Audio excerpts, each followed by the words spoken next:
Hey, what's up, comrades? We're gonna cruise through a couple seasons of Isekai Quartet. So what Isekai Quartet is, I think it's Katawada, I think is the name of the organization that makes all these animes. It might be somebody else. Anyway, but they have some very popular isekai animes, and so they built this like chibi show. And chibi is like, so when you have like normal anime manga, you know what you're looking at, like the big eyes, nice breasts, cute outfits, all that stuff, very bright. And then you have the chibi style, which is even super cuter. Like everything's kind of, it's almost like a Funko Pop level with like a bigger heads and like even cuter and like more cartoony and whatnot. And so they made a whole show where they combined Konosuba, Overlord, Tanya, the saga of Tanya, the little girl warrior, or Tanya the Evil in English, I think is what it is. And then ReZero, I think. I've never seen ReZero, but I'm pretty sure that it's what it's from because I recognize the characters from a Nikkei collaboration.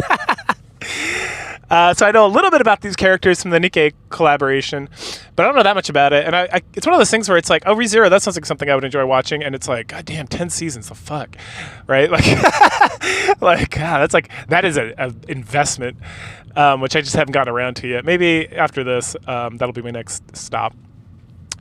And so I still haven't figured out in my head so each episode is like 10 minutes, right? Which is like half the length of like a regular anime. And it's got 2 seasons, so I might break it up and do I might just do both seasons in like one video here. Because I feel like there's not that much going on, right? Like it's very like comedy oriented, and all these shows have like some comedic elements, but it really leans into like the Konosuba style, if you will, and maybe ReZero, I don't know, because Overlord tends to be somewhat serious, kind of, and then Tanya is pretty serious most of the time. So, but you know, it's like it's anime, so they know how to like mix in a little levity with it and not be like fucking the Avengers. Anyway.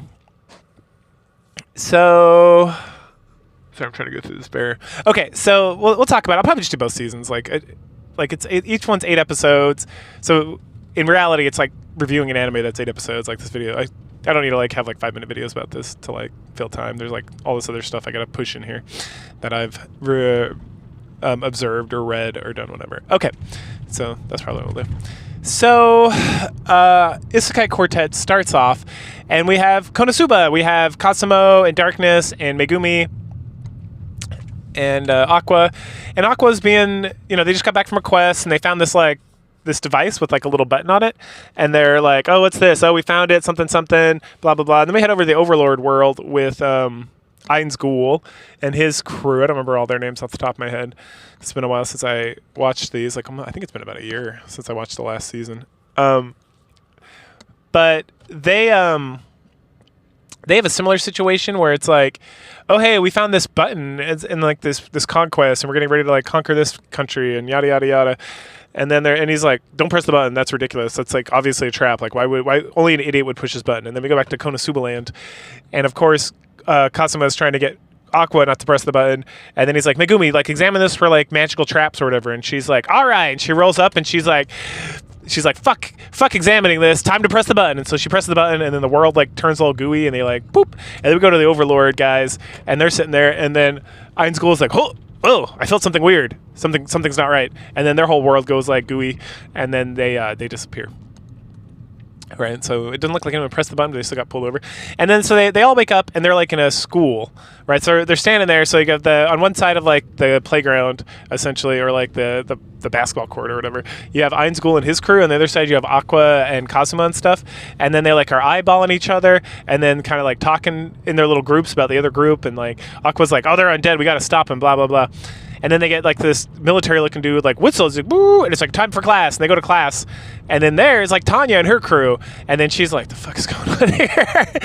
And so, and like obviously they're all isekai, like Kasumo, Ainz, and Tanya, and so they're all kind of eyeballing each other, like, who's this group? And then Tanya's like, oh my god, there's like a skeleton monster here, and there's like this guy who looks like he's probably from like around here or whatever. And then she recollects like her story about how they all got pulled in here. She was just doing some more experimental stuff with that crazy guy that she works with. You can go back. I reviewed like the light novels, actually. It's the first 8. I don't know if I ever reviewed the show, but this is based on the show, which is a little different. So there's this crazy scientist guy in Tanya's world, and who came up with like the experimental stuff, and then she's like battling like this god character that she calls Mr. X or whatever. Anyway, so she's recalling that like she was on some sort of thing and she was supposed to press a button, but then she had two buttons. One of them was like the red button thing that the other two people had as well, and another's yellow, and she couldn't. And the guy's like yelling at her, and like something's about crazy is gonna happen, and she's like, "Well, I'll just press both buttons. I don't know which button he wants me to press." So that's how they got here. And then right before episode 1 kind of wraps up, we see the ReZero team, which I don't know like any of them. I know Ren and Rem, who are like two of the maids from the Nikkei collaboration, and then there's like this half-elf mage chick, and then there's the main character, which is like Sasaki or Sadu something.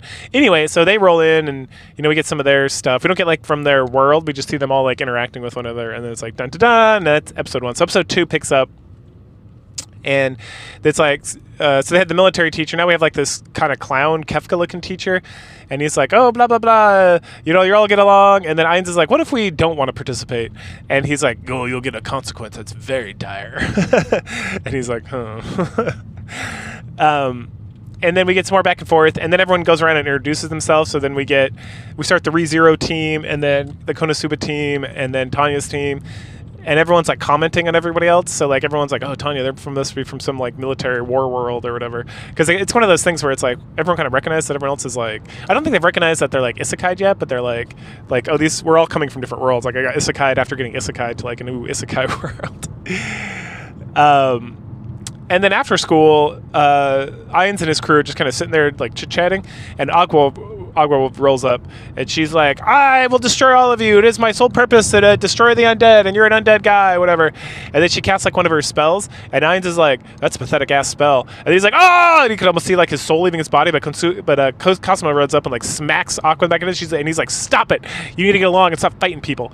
And then she like tries to do it again, and he smacks her again. And Ainz is like, that's so interesting. Like she must be very strong because she used like a very pathetic spell, but it had like a massive effect on him.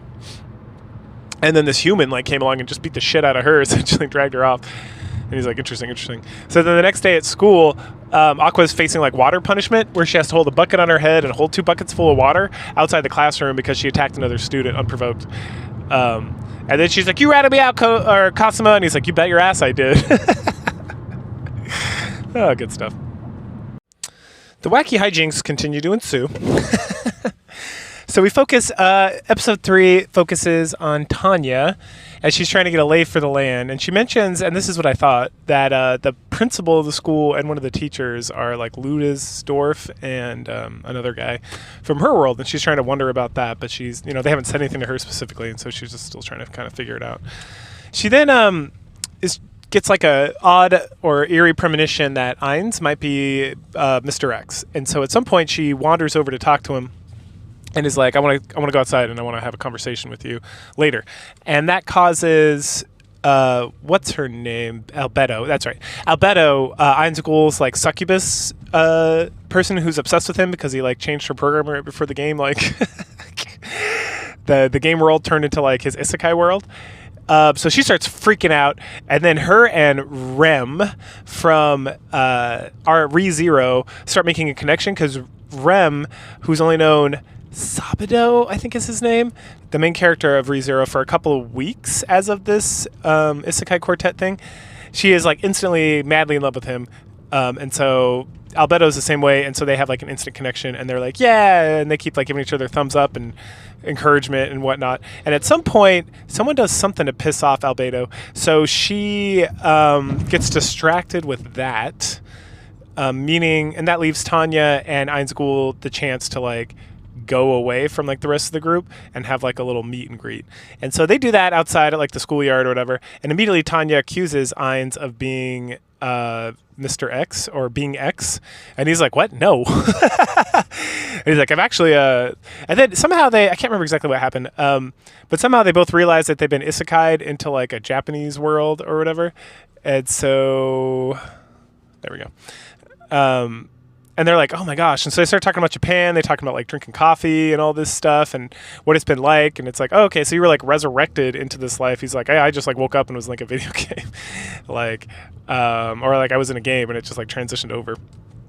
And so they have a nice little chat about that. Eventually, like Albedo tries to leave the school at some point to chase after Ainz, but the teacher like shuts it down and shuts everybody down. And then they have to they do some like classroom hijinks with everybody that's still there. And at some point, the lowly character from ReZero tries to go and have a conversation with like the clown teacher, who I guess is, I don't recognize him at all, so he must be from ReZero. But then she gets like completely shut down. And apparently these teachers have some sort of like compulsion ability where she's like arguing with the teacher, the colonel, who's from Tanya's world, and he says something, and then we see like an energy glow, and she's like, all right, fine, just tell him I came by. And he's like, okie dokie, will do. And it's because she's being very disrespectful, and essentially like orders her not to. And then we have like a conversation inside the classroom with like, I can't remember what his name is, the like ant monster guy for Overlord, and then Ram, who is the older sister of Rem from ReZero. And again, I mostly know the characters from Nikki Got Us a Victory collab. But, so they have a conversation about following and being obedient, because there's apparently a talent show that's going to happen. So there's a big talent show. Everyone's kind of discussing what they're going to do there, like what's going to happen with that. And then the ant guy starts questioning the teacher about the reason for the talent show. And then him and Ram like team up. And then finally the guy like convinces them that like, okay, well, if everyone needs to participate and it's for like unity and to help like increase their power levels or something. And then the ant guy's like, okay, sounds good. At some point this class, so class gets out, Tanya gets taken and Ein school and whatnot. And then we turn our focus to Kazuma and the Sabato guy, or the ReZero main character, because it's like the next day at school and they're both like late. So people are getting to school, and the ReZero guy is with Rem, the blue-haired demon maid. And she's like, and he's like, oh, we're gonna be late, we gotta go. And so she runs off. He's like, hey, that doesn't help me. And so she like grabs him with her like mace, or her like morning star, her like it's like a ball on a chain thing, and then picks him up and starts running. He's like, oh, this is so undignified, I can't imagine this, like it makes me feel like less of a man. And then he sees Darkness carrying Cosima, and Cosima's like, this is the best. And Darkness is like, aren't you embarrassed? He's like, why to be embarrassed? I have a hot like whatever her class is, it's like a, not a cavalier, fuck, I totally forgot what it was. Whatever, a hot like paladin who's carrying me. This is the best thing ever. This is super manly. And then they see each other and they kind of give each other eyes and like, hey, let's stop for a second. And so they stop and they're kind of eyeballing each other, and then they hear their school bell because they're going to be tardy, and they all run. And Darkness and Rem are able to get into the classroom before they're tardy, but then the ReZero main character is late, and then it's like, where's Kazuma? And he's like trying to climb over the wall to get in before he's tardy. And so they both get punished by having to hold the water buckets, which is the punishment Aqua had before when she tried to attack one of her classmates. Anyway, so then they chit chat and they're like, oh wait, we're both isekai'd here as well, and that's crazy. Or we both got isekai'd. And then Kazuma starts complaining about how miserable his life is. He's living in a barn, has no money, has like these crazy bitches all around him, and it's like being isekai'd has sucked. And it was like he was promised like some sort of superpower, but that superpower ended up just being Aqua, and she's like a lazy drunk goddess. And then the other guy's like, yeah, man, I can relate. I had these two demon, like I had this half-elf lady who like makes me do all this bullshit for her.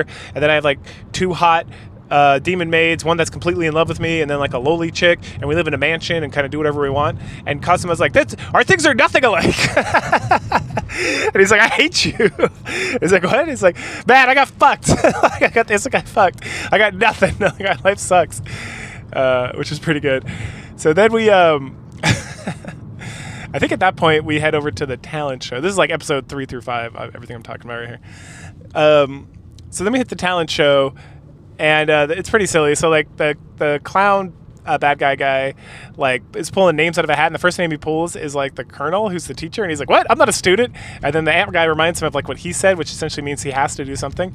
So then he very poorly sings like the German national anthem from like their homeworld where Tanya's from, and it's like incredibly, it sounds fine, but then apparently it's like incredibly embarrassing, and everyone's like, oh my gosh, this is awful, and everyone's like looking down or looking away or like, holy shit, this is terrible. And Tanya's like, oh, Lord Jesus Christ, give me strength. Like, then he finishes and he like, curls up in a ball in the corner and is like super sad. And then there's, I'm maybe not doing this in order, but then one of her other guys gets called forward to do a talent. The lieutenant, I think is his, Lieutenant Garm or something. So there's like Zakurachev, which is the Russian girl who's like her main, who is like her main lieutenant. And then there's the other lieutenant, or he's a captain, I think. Or no, was it the lieutenant or the captain? Anyway, it's hard to tell because they're all just like dark-haired men. But anyway, so one of them comes up and he's like, I don't have any talents, but I have a gift. And so he starts taking his pants off, and then Tanya's like, hell no, and zaps him, and then they like drag him off. And she's like, I'm sorry for whatever. And then Einzgul is like, wow, she's pretty good. I would not like to get on her bad side. Like, she's pretty strong. Next up is Rem. Rem like bashes a watermelon with her mace or whatever, and it's like very impressive. Then who's next? Oh, then Darkness gets called up, and Darkness is like, ooh, I need assistance. And this guy from Tanya's is like, I will help. And he goes up, and she gives him a whip, and she's like, go ahead, whip me. I want to show how much pain tolerance I got. And she starts getting like really horny about it, and he's like, And then everyone's like, you're a shameful person. How dare you attack like a woman with her back to you and all this stuff. And he's like, I didn't do anything. And even Tanya's like, I'm embarrassed for you. And then she starts talking about having like somebody else come up as two, and then Cosmo's like, Jesus Christ, we're not all perverts like this lunatic. Next up is Aqua. So Aqua is like, I don't want to do it. And then Cosmo's like, what are you talking about? You always are putting on these like random fucking shows for people and doing like your little water magic. And they're arguing, and then the teacher's like, oh, thank you, Aqua and Cosmo, for showing us like a newlywed couple fighting. And they're like, what? And then like the day goes on, and they only got chance for 2 more talents. And so, of course, Megami volunteers. So they go outside, and she does her, like, explosion magic, and it's all very impressive. And everyone's like, wow, that's really good. Very impressive. Yada, yada. And then the teacher's like, all right, that's it. And then Ainz is like, oh, may I go? And he's like, oh, yeah, if you want, let's do. You can be the last one. And so he goes out, and he starts thinking. He's like, yeah, I've done these talent shows before when I was, like, a salaried man and my thing. And the thing that everybody talked about was, like, not these impressive things or these, like, random acts. And so he goes, and he casts, like, some super powerful spell and essentially changes the weather so it snows. And everyone's, like, super pleased with it. And we get, like, a credits story. So in anime, a lot of times, in anime, there'll be, like, credits, right? So the episode will end, and there'll be, like, the credits at the end with, like, some fun Japanese pop song. And then, but every now and then, they need more story, and so they bleed into that by having the credits roll over like more of the story. And so then we get every group's take on like the snow. Like some of Tanya's people are like got PTSD from like when they fought in the snow during that one arc. And then but Cosmo's like, oh, this is nice. And Megumi's like, help, I'm freezing I'm like gonna be flooded because I'm laying on the ground and can't get up. And the ReZero guys like it, and then Ainz, of course, they're all like besmirched with his like greatness at all times, and so it's like a nice little end to the talent show arc, I guess. So I'll call it. So now it's time to choose a class rep. So of course, Albedo volunteers Ainz, and he's like, ugh. Agua gets super mad about that because obviously he's undead and she can't stand to have an undead be in charge of her. So she volunteers, and then they argue a bit, and then Amelia, who from ReZero, she volunteers as well. And it's like, then Saito, or whatever his name is like, all right, Teach, let's do this voting thing. And the teacher's like, no, I'm just going to pick names. So, so it ends up the class rep is Amelia, with Aqua being her like assistant. And then there's some like arguments about that. And then it's time to choose like your group leaders or whatever. And then Ainz is like, let's just pick again. Let's just pick from hats. And the teacher's like, yes, let's do that. So they pick, and everyone gets separated. They're separate groups, and that's, it's like hilarity ensues. Then I think her name's Bianca from ReZero. She confronts Oswald, I think is his name, who's the clown teacher, and he makes some offhanded comment about we're all here to like play our roles or whatnot. And then we get some interactions with the different groups, which is pretty funny. So we start off with Kazuma's like laying on the ground doing his thing where he like is writing a letter to his parents that is never actually getting delivered because he's in a totally different world now. But he talking about how crazy it is, and now he's in this group with this like evil girl and a demon. Like, he's like, I hate school so much, I don't understand. And we see that Demiurge is practicing his like compulsion skills on Kazuma, and then Tanya gets like mad about Kazuma being like lazy or whatever, and then commands both of them to like stand at attention. And then Demiurge is like, ooh, she's got command skills too, this is very interesting. And then her and Demiurge are talking about how like they're going to implement all these laws and rules to be very strict about things, and they get along very well. We then head outside, and the bug monster from Ainz, and along with several of the soldiers, and Darkness are there. And Darkness is just being a super perv, like way more like the perviest perv she could possibly imagine being. And the Ant-Man and the other guys are just like, what the fuck? Amelia really starts taking her role as class rep very seriously. She's trying to figure out some fun stuff to do to bring everyone together so everyone can have a great time. And She talks to her little cat friend Puck about how she loves being here because there's so many weirdos. So she doesn't. She's not like persecuted essentially because she's like a half silver-haired half elf, which again I've never seen ReZero, so I'm sure there's some significance to that. Later on, God, I caught his name for a second, but I can't remember the main character. He's talking to Rem about like their perspective roles. So Rem is functioning as like the school nurse for some reason, and then this guy, the ReZero guy, he's functioning as like the pet keeper or whatever, and the pet is a hamster from the Ainz world, the giant hamster warrior, like the god of the forest or whatever. So him and like the dark elf girl twin are dealing with that, and the hamster keeps like biting his head because he's nervous. And then he asks Bianca, the lowly blonde chick who's from his world, about working in the library, and she talks very favorably about the other twin, the boy twin, who they refer to as a woman because, you know, he dresses like a girl and all that stuff. And they seem to be getting along very well, which is very unusual because Bianca usually doesn't get along with anybody, apparently. The twins didn't run up. They have like a chit-chat with the crew and go on their way. After that, Rem and him split up, and he heads to the classroom where Albedo, Ainz, and Amelia are all chit-chatting about something. And Amelia wants to do like she wants to have some sort of like class activity to bring everybody closer together, and Ainz is like, I'm super cool about that. And so then they like chit-chat and shake hands and discuss that. And then Oswald, or whatever his name is, Roswell, he rolls in, and he's like, oh, hey, you guys are going to go on an excursion, field trip, that's what it's called. So, they're going to go to the beach, and they're like, ooh, we should do something where we're at the beach. Yeah, that sounds great. Dun, dun, dun. So with the announcement of the beach trip, it means it's time to prepare. First thing they do is they figure out a bunch of activities they can do, which includes like fishing and a bunch of other random stuff that they get to. More importantly, though, it's time to go shopping for swimwear. So Tanya takes Jagurtov, her like super babe of a sidekick, and they go, and then Tanya's like talking about how we gotta not buy revealing swimsuits and whatnot because the men are perverts and we don't want to give them anything. And then they overhear Shaltir and Albedo talking about sexy outfits from the other side and how they're gonna try to like sex up Ainz the most they can with like these sexy swimsuits, and then they're gonna be super revealing so they can like lure him and whatnot.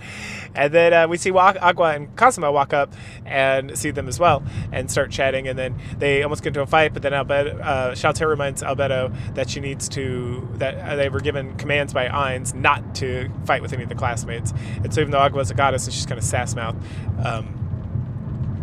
she can't do anything about it. Cosmo at that point realizes, or Aqua points out that they're a vampire and a succubus, and then Cosmo gets like super excited because a succubus in his world come into your dreams and give you sex, right? They pay for it and whatnot. So he starts questioning her about it, and she's like, yes, I have a succubus, blah, blah, blah, blah, blah. And then Shelter's like, you want to know something funny?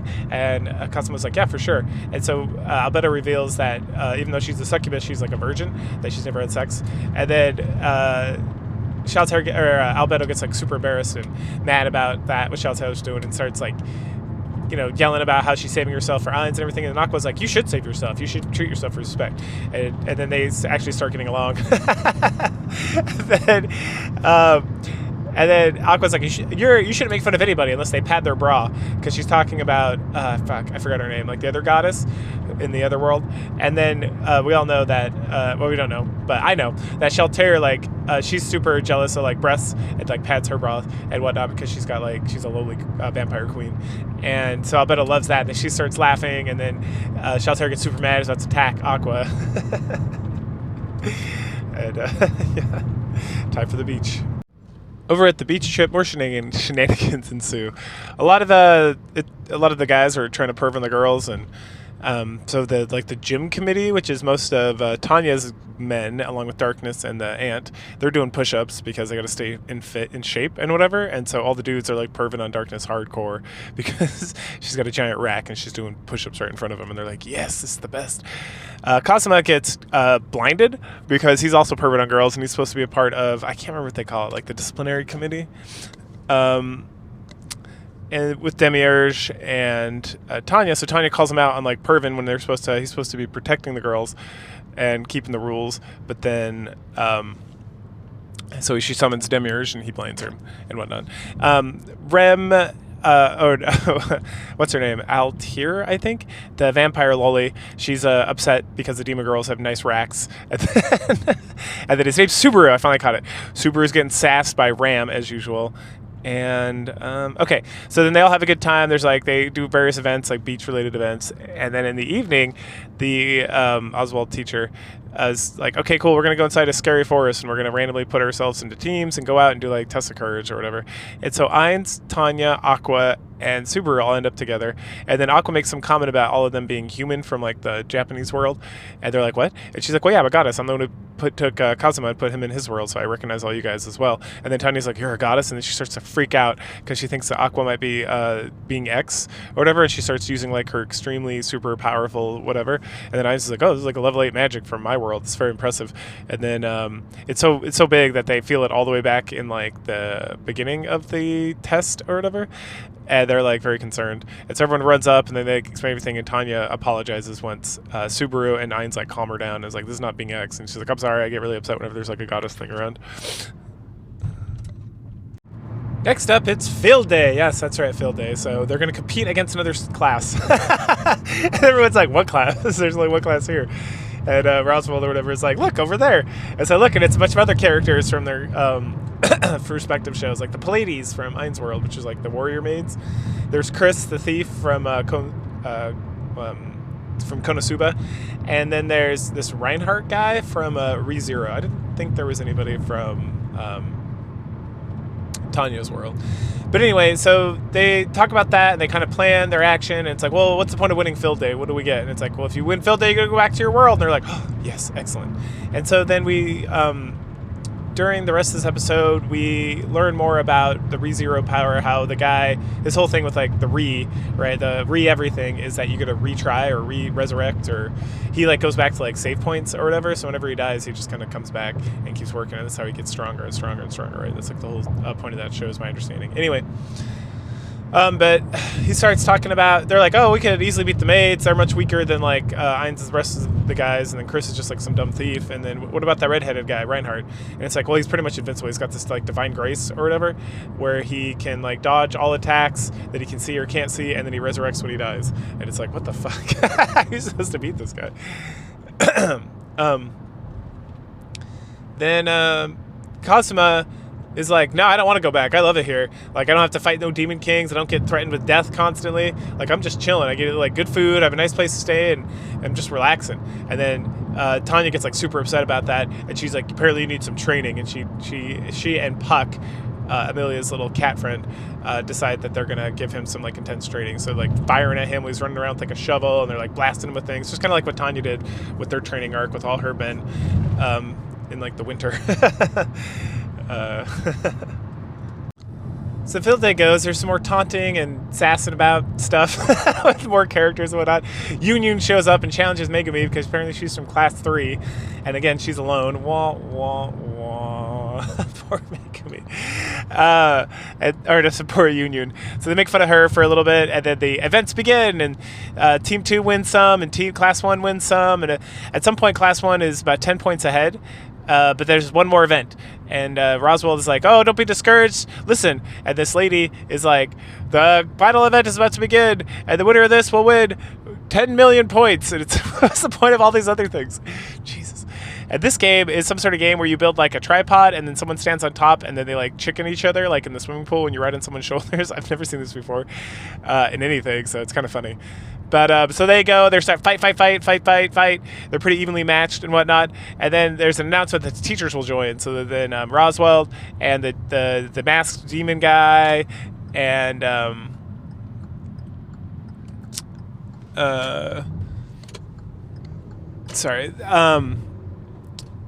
else? Oh, and like Ludendorff, and then the mimic from Ainz World, the one that like it's like, you're my father, you created me, and he copies things. They join in, so then they start fighting him. The other like the two classes team up to fight them, and so they're fighting, and then they're able to like knock down the guy from Tanya's world, and then they keep fighting.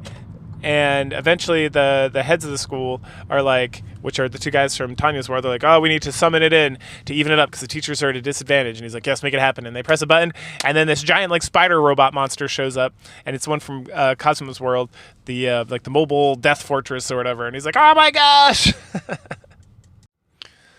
So now, with the summoning of the mobile fortress, they have to up their game. So class 1 and class 2, class 1 led by Reinhardt, they're going to take care of the teachers, and so they do.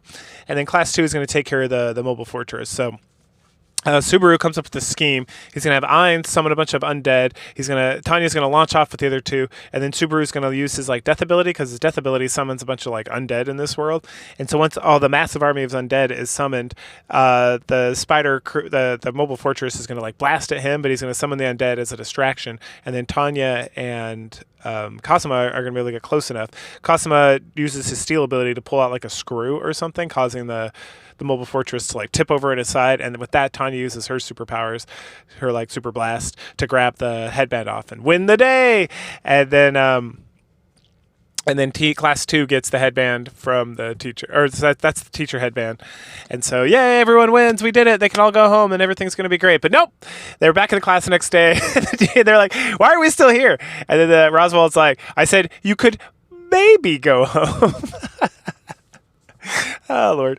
And so everyone's like, well, whatever. They all find like reasons that being here is like okay. Like Ainz is like, well, the level guardians are becoming more independent. Cosmo's like, I like it here, I don't give a fuck.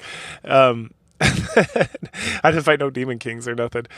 And then right as the season is about to wrap up, Roswell's like, all right, next thing is that you guys have to mentor a new group of students, and it's like dun dun dun, and that's when the credits roll. So that's Isekai Quartet season 1. It was fun. I liked it. It was like dumb fun. Yeah, recommend. I'm gonna catch me next week for season 2, and go ahead and like, share, subscribe, comment, and I will catch you guys later.